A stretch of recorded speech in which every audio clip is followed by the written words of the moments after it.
S S Krishna IT ಸಿಟಿಯಾಗಿ IT capital ಆಗಿ ಬೆಂಗಳೂರು ಗಮನ ಸೆಳೆದಿದೆ. ಅದಕ್ಕೆ ಕಾರಣಕರ್ತರು ಶ್ರೀ ಎಸ್ ಎಸ್ ಕೃಷ್ಣ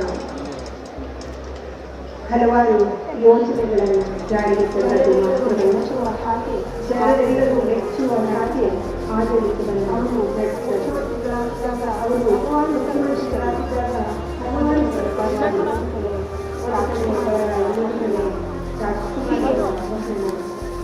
ಹೀಗೆ ಅಂಥ ಸಂದರ್ಭದಲ್ಲೂ ಎಲ್ಲರಿಗೂ ನಮಸ್ಕಾರ. ಇನ್ನು ಅಂತಿಮ ದಯವಿಟ್ಟು ಬೇರೆಯವರು ಯಾರು ಈ ಪ್ರಮಿಸಸ್ ಇರಬಾರ್ದು. ಸರ್ಕಾರದ ಗೌರವ ಆಗ್ತಾ ಇದೆ. ಅವರ ಕುಟುಂಬದವರು ಕೆಲವರು ಮಾತ್ರ ಯಾರು ಅದನ್ನ ಹೊರಗಲಿಕ್ಕೆ ಅವಕಾಶ ಇದೆ, ಅವ್ರು ಮಾತ್ರ ಹೊರಗಡೆ ಇರಬೇಕು, ಮಿಕ್ಕಿದವರೆಲ್ಲ ಕಾರ್ನರ್ಗೆ ಹೋಗ್ಬೇಕು. ದಯವಿಟ್ಟು ಇಡೀ ರಾಜ್ಯದ ಮೀಡಿಯಾ, ರಾಷ್ಟ್ರದ ಮೀಡಿಯಾ ಅದನ್ನು ಗಮನಿಸ್ತಾ ಇದೆ. ದಯವಿಟ್ಟು ನಾವು ಡಿಸಿಪ್ಲಿನ್ ಇಂದ ಇರಬೇಕಾಗ್ತದೆ. ತಾವೆಲ್ಲ ಕ್ಷಮಿಸಬೇಕು.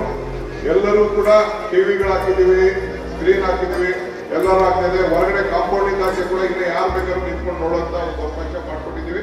ದಯವಿಟ್ಟು ಪ್ರೋಟೋಕಾಲ್ ಪ್ರಕಾರ ಸರ್ಕಾರ ಗೌರವ ಯಾವ ರೀತಿ ಸಲ್ಲಿಸಬೇಕು ಆ ಕೆಲಸ ನಾವು ಮಾಡಬೇಕಾಗ್ತದೆ. ಈಗ ಸಕಲ ಸರ್ಕಾರಿ ಗೌರವಗಳೊಂದಿಗೆ ಅಂತ್ಯಕ್ರಿಯೆಗೆ ಬೇಕಾದಂತಹ ವ್ಯವಸ್ಥೆ ಆಗ್ತಾ ಇದೆ. ಇದೇ ಕಾರಣಕ್ಕಾಗಿ ಡಿ ಕೆ ಶಿವಕುಮಾರ್ ಅವರಲ್ಲಿ ಇನ್ಫಾರ್ಮ್ ಮಾಡ್ತಾ ಇದ್ದಾರೆ. ಈಗ ಕಡೆಯ ಹಂತದ ವಿಧಾನಗಳು ನಡೀತಾ ಇದ್ದಾವೆ. ಹೀಗಾಗಿ ಯಾರು ಫ್ಯಾಮಿಲಿ ಮೆಂಬರ್ಸ್ ಇದ್ದಾರೆ, ಉಳಿದವರು ಯಾರು ಕೂಡ ಅಲ್ಲಿ ಓಡಾಡಬಾರ್ದು, ವ್ಯವಸ್ಥಿತವಾಗಿ ಎಸ್ ಎಂ ಕೃಷ್ಣ ಅವ್ರನ್ನ ಕಳಿಸ್ಕೊಡ್ಬೇಕು ಅನ್ನುವಂತಹ ನಿಟ್ಟಿನಲ್ಲಿ ಅವರಲ್ಲಿ ಸಾರ್ವಜನಿಕರಲ್ಲೂ ಕೂಡ ಮನವಿಯನ್ನು ಮಾಡಿಕೊಡ್ತಾ ಇದ್ದಾರೆ. ಮುಖ್ಯಮಂತ್ರಿ ಸಿದ್ದರಾಮಯ್ಯನವರು ಕೂಡ, ಸಿದ್ದರಾಮಯ್ಯ ಹಾಗೂ ಉಪಮುಖ್ಯಮಂತ್ರಿ ಡಿ ಕೆ ಶಿವಕುಮಾರ್ ಇಬ್ಬರು ಕೂಡ ಜೊತೆಯಲ್ಲಿ ಕೂತಿದ್ದಾರೆ. ಯಾಕಂದರೆ ಸರ್ಕಾರಿ ಗೌರವಗಳೊಂದಿಗೆ ಎಸ್ ಎಂ ಕೃಷ್ಣ ಅವರಿಗೆ ಈಗ ಅಂತಿಮ ನಮನವನ್ನು ಸಲ್ಲಿಸಲಾಗ್ತಿದೆ.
ಅದೆಲ್ಲ ಕೊಡೋಣ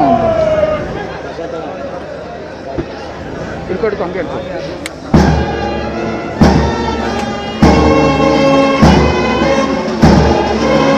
ಇದೀಗ ಕರ್ನಾಟಕ ಸರ್ಕಾರದ ಮಾಜಿ ಮುಖ್ಯಮಂತ್ರಿಗಳು ಹಾಗೂ ಕೇಂದ್ರ ಸರ್ಕಾರದ ಮಾಜಿ ಸಚಿವರು, ರಾಜ್ಯಪಾಲರು ಹಾಗೂ ಕರ್ತವ್ಯವನ್ನು ಹೊಂದಿರುವ ಎಸ್ ಎಂ ಕೃಷ್ಣರವರಿಗೆ ಸಕಲ ಸರ್ಕಾರಿ ಗೌರವ ಮೊದಲಿಗೆ ಶ್ರೀ ಸಿದ್ದರಾಮಯ್ಯನವರು ಸನ್ಮಾನ್ಯ ಮುಖ್ಯಮಂತ್ರಿಗಳು ಕರ್ನಾಟಕ ಸರ್ಕಾರ ಅವರಿಂದ ವಿಪೂಜ ಸಮರ್ಪಣೆ.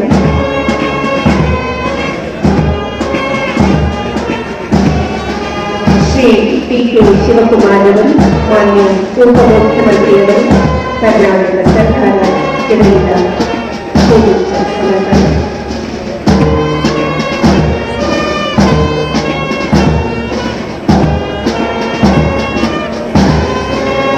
ಪ್ರಧಾನಮಂತ್ರಿ ನರೇಂದ್ರ ಮೋದಿಜಿಯವರ ಪರವಾಗಿ ಶ್ರೀ ಪ್ರಹ್ಲಾದ್ ಜೋಶಿಯವರು, ಮಾನ್ಯ ಕೇಂದ್ರ ಗ್ರಾಹಕರ ವ್ಯವಹಾರಗಳ ಆಹಾರ ಮತ್ತು ಸಾರ್ವಜನಿಕ ವಿತರಣೆ ಮತ್ತು ಹೊಸ ಹಾಗೂ ನವೀಕರಿಸಬಹುದಾದ ಇಂಧನ ಸಚಿವರು, ಭಾರತ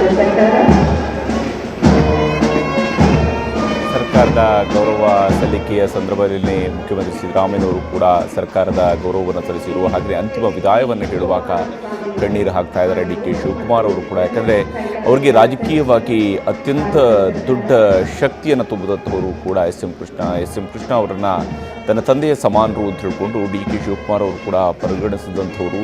ಅವರು ಕಡೆ ಹಂತದಲ್ಲಿ ಪಕ್ಷವನ್ನು ಬದಲಾವಣೆ ಮಾಡಿದ ನಂತರವೂ ಕೂಡ ಎಸ್ ಎಂ ಕೃಷ್ಣ ಅವರ ಮಾರ್ಗದರ್ಶನ ಸದಾಕಾಲ ಡಿ ಕೆ ಶಿವಕುಮಾರ್ ಅವರಿಗೆ ಇದ್ದೇ ಇತ್ತು, ಅವರ ಆಶೀರ್ವಾದ ಸದಾಕಾಲ ಅವರಿಗೆ ಇದ್ದೇ ಇತ್ತು. ಹೀಗಾಗಿ ಅಂತಿಮ ನಮನವನ್ನು ಸಲ್ಲಿಸುವಂಥದ್ದು ಒಂದು ರೀತಿಯಂತಹ ಭಾವಪೂರ್ಣ ವಿದಾಯವನ್ನು ಅವರು ಸಲ್ಲಿಸಿದ್ದಾರೆ. ಈಗ ಪ್ರಹ್ಲಾದ್ ಜೋಶಿ ಅವರು ಹಾಗೆ ಕೇಂದ್ರ ಸಚಿವರು ಮತ್ತು ಮಂಡ್ಯದ ಲೋಕಸಭಾ ಸದಸ್ಯರು ಕೂಡ ಆಗಿರುವ ಕರ್ನಾಟಕದ ಮಾಜಿ ಮುಖ್ಯಮಂತ್ರಿ ಎಚ್ ಡಿ ಕುಮಾರಸ್ವಾಮಿಯವರು ಈಗ ಅಂತಿಮ ನಮನವನ್ನು ಸಲ್ಲಿಸ್ತಾ ಇದ್ದಾರೆ, ಗೌರವವನ್ನು ಸಮರ್ಪಣೆ ಮಾಡ್ತಾ ಇದ್ದಾರೆ. ಎಸ್ ಎಂ ಕೃಷ್ಣ ಅವರಿಗೆ ಅವರ ಪಾರ್ಥಿವ ಶರೀರಕ್ಕೆ ಗೌರವವನ್ನು ಸಲ್ಲಿಸ್ತಾ ಇರುವಂಥದ್ದು.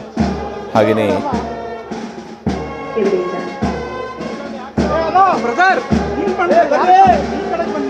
ಎಸ್ ಎಂ ಕೃಷ್ಣ ಅವರು ಬಿಟ್ಟು ಹೋಗಿರುವಂತಹ ನೆನಪುಗಳು ನೂರಾರು, ಅವರು ಬಿಟ್ಟು ಹೋಗಿರುವಂತಹ ಕೆಲಸಗಳು ಕೂಡ ನೂರಾರು. ಯು ಟಿ ಖಾದರ್ ಅವರು ಈಗ ಕರ್ನಾಟಕ ವಿಧಾನಸಭೆಯ ಸ್ಪೀಕರ್ ಆಗಿರುವಂತಹ ಯು ಟಿ ಖಾದರ್ ಅವರಿಂದ ಗೌರವ ಸಮರ್ಪಣೆ,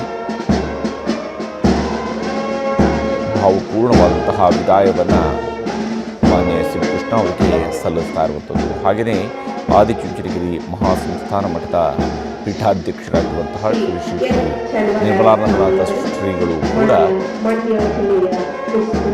ಗೌರವ ನಮನವನ್ನು ಸಲ್ಲಿಸ್ತಾ ಇದ್ದಾರೆ ಎಸ್ ಎಂ ಕೃಷ್ಣ ಅವರಿಗೆ.